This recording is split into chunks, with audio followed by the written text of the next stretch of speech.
Deuxième exercice, un petit peu général comme ça sur les fonctions abstraites.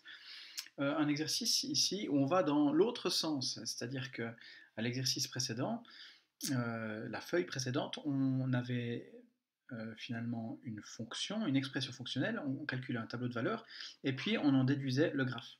Et bien ici, on va faire le contraire. Donc ça se passe, c'est très facile, plus rapide en tout cas. Il suffit de lire les coordonnées des points ici dessus. Alors je vous donne un exemple. Si je regarde quand x vaut moins 3, donc attention, l'axe x c'est l'axe horizontal, l'axe y c'est l'axe vertical. Donc si je veux être en x égale moins 3, mais x je me place ici. Donc je me place ici, et puis je monte et je lis la valeur de y. Donc par exemple ici, y il vaut 3. Voilà. J'en fais un deuxième pour la route, mais je vous laisserai terminer ensuite ça tout seul. Par exemple, si je prends x égale 5, donc x égale 5, c'est 1, 2, 3, 4, 5 ici. Donc je monte sur le graphe, tac, tac, tac, tac, tac. Et puis ici, alors ici, je vais devoir faire une approximation, hein, parce que ça ne tombe pas sur le quadrillage. Mais je vois que en y, je suis à peu près à 1,5. Donc je vais mettre ici 1,5. Voilà. Je vous laisse faire la suite, je crois que c'est pas bien compliqué. Mais ça permet juste de voir si vous avez compris ces histoires de graphiques, le lien entre les graphiques et puis les tableaux de valeurs. Voilà, maintenant l'exercice 2, c'est un petit peu plus compliqué, mais pas tant que ça, on va voir ça. Vous avez donc le graphe ici de trois fonctions, f, g et h. Et puis, on vous demande de compléter ici, tout d'abord. Alors, il faut comprendre les notations, hein. Je vous ai dit qu'une fonction, ça pouvait s'écrire x va sur une expression fonctionnelle. Mais qu'on pouvait aussi écrire ça comme y égale une expression fonctionnelle, et encore f de x égale, hein, et même qu'on pouvait mixer tout ça, et puis que finalement y c'est f de x. Quand je mets x dans la machine, ça donne, dans la machine f, ça donne y. Eh bien, c'est cette notation ici, cette façon de voir les choses, qui va nous aider à comprendre ce qu'on a écrit là. Qu'est-ce qu'on a écrit là? Si je traduis ce qui est écrit là, eh bien en fait, j'ai choisi x, vous voyez, si on compare ces écritures, ici, eh bien x, j'ai choisi 2. Donc j'ai mis 2 dans la machine, j'ai mis 2 dans la fonction f. Et puis moi, ce que je demande, c'est ce qui ressort, donc la valeur de y. Alors f, il est ici. Si je mets 2 dans f, c'est-à-dire x vaut 2, eh bien y, il vaut 3. Donc ici, c'est 3. Je vous en fais un deuxième, et puis je vous laisserai compléter. Si on fait ici, c'est le contraire. Cette fois-ci, on se demande ce qu'on met dans la machine pour que ce soit 5 qui ressorte. Donc cette fois-ci, c'est y qui vaut 5. Donc je me mets sur y, je me mets à hauteur 5, donc c'est ici en haut, et je vais jusqu'à mon graphe ici. Et que vaut x en ce point? Eh bien, x il vaut 6. Donc ici, j'aurais trouvé 6. Voilà. Donc je vous ai fait un tiers, hein, ici de cette partie d'exercice. À vous de faire ces questions pour le G et pour le H. Vous remarquez qu'ici il y a un petit environ, parce qu'évidemment, ça ne passe pas forcément pile sur le quadrillage, donc on n'arrive pas forcément à savoir exactement, enfin la valeur exacte. Voilà. Et puis, il y a une deuxième partie d'exercice, et même une troisième ici. Alors la troisième, c'est le même principe, hein. Si je regarde f de 10 et je compare ça à 0. Alors f de 10, ça veut dire quoi? Ça veut dire quand x vaut 10, je regarde la valeur de y. Alors quand x vaut 10, ben malheureusement ici ça sort complètement du graphique, ça serait quelque part ici. Et moi ce qui m'intéresse, f de 10, c'est donc la valeur de y, c'est la hauteur du point ici en haut. Vous voyez qu'il est assez haut, est-ce qu'il est plus grand ou est-ce qu'il est plus petit que 10? Ben clairement, il est plus grand. Donc ici je vais mettre plus grand. Allez, je vous en fais un deuxième, je vous fais celui-là peut-être. Je compare f de 1 et g de 1. Alors, qu'est-ce que c'est que f de 1 et qu'est-ce que c'est que g de 1? F de 1, c'est quand x vaut 1, ce que vaut y.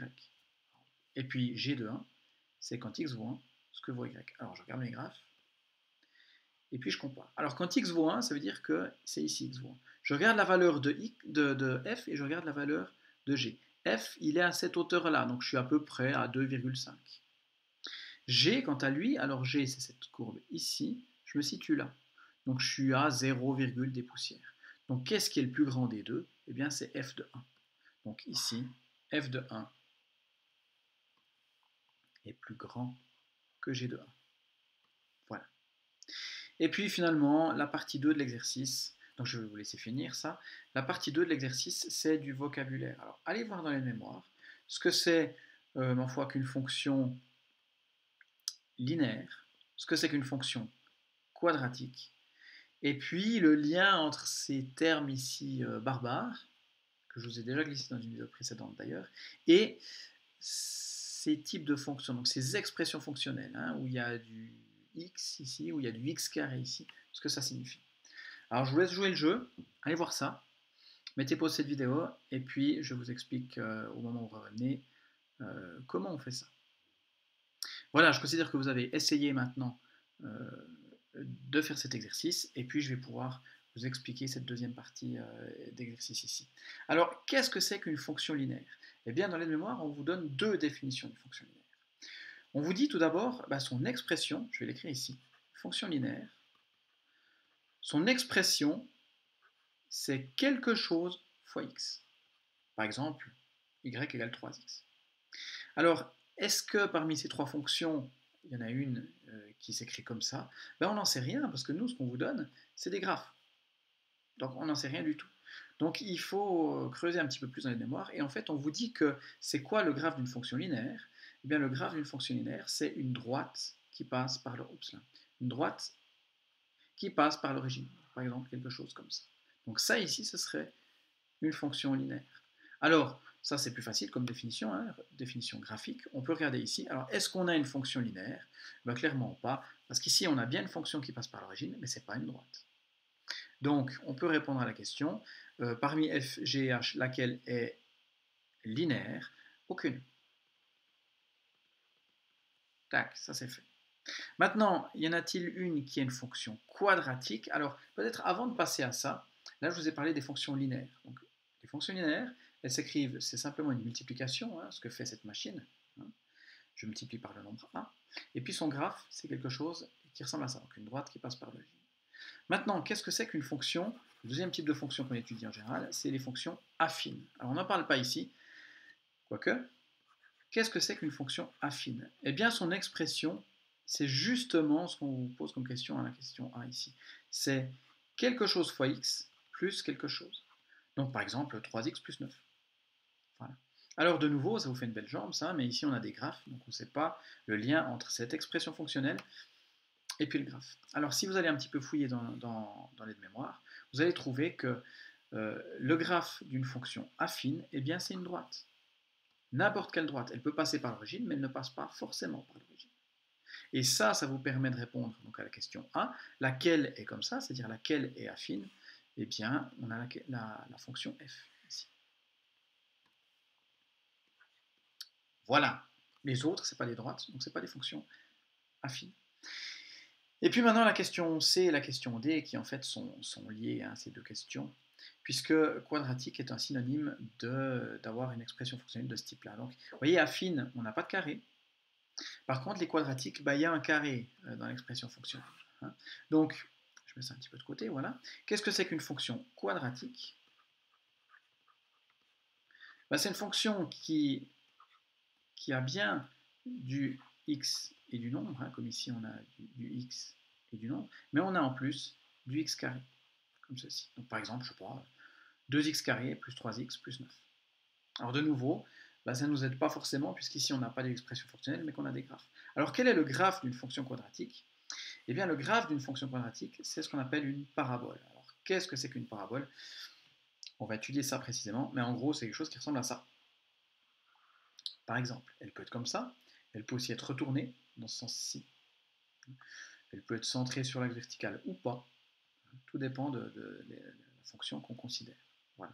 Alors, maintenant, si on regarde ça, elle a une propriété quand même, cette parabole dont je peux vous parler maintenant, c'est qu'elle est symétrique, comme ça. Ce qui est à gauche et à droite de ce qu'on appelle le sommet, du point le plus haut ou du point le plus bas, eh bien c'est symétrique, comme ça. Alors, regardons ici, est-ce qu'on a quelque chose qui ressemble de près ou de loin à ça? Alors, la fonction h, pas du tout, parce qu'on a une double bosse, hein, on a un maximum puis on a un minimum, enfin, maximum si on ne regarde pas trop loin, hein, ici on monte plus haut, minimum si on ne regarde pas trop loin, et puis on a celle-ci. Et puis celle-ci, elle a quand même furieusement l'air d'être symétrique. Alors on n'en est pas sûr, hein, il faudrait étudier ça plus précisément, mais il s'agit bien d'une fonction quadratique. Donc il s'agit de la fonction g. Donc ici, pour ces deux questions, la réponse est la fonction g. Voilà pour cet exercice.